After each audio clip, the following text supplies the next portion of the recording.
Ito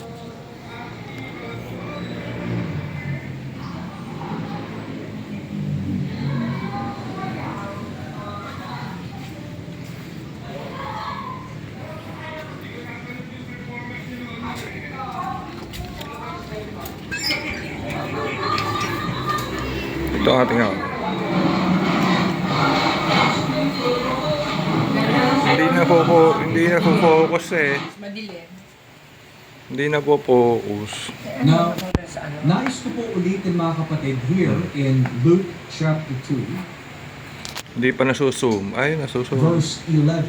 Nais ko po ulitin ang Lucas, kapitulo 2, talatang 11.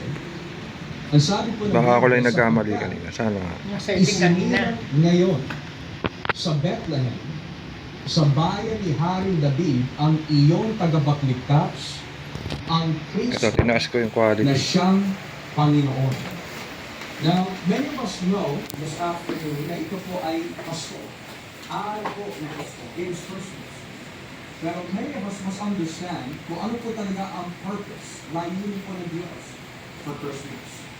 Now, many of us, nalito po in our Western tradition, sineselebrate po natin ang araw po ng Pasko every December 25.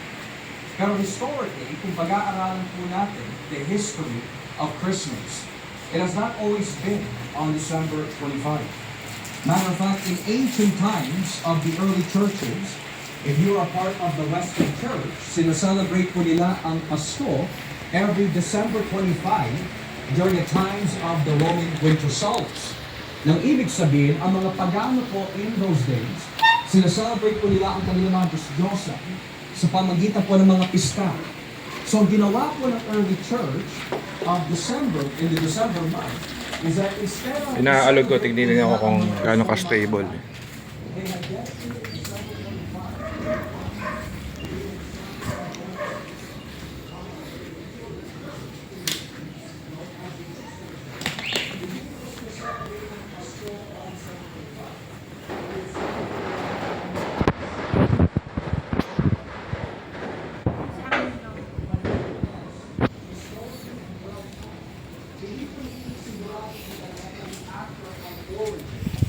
December 25 or January 6. Magkakalas hindi ay iba ang kahulugan po ng Pasko.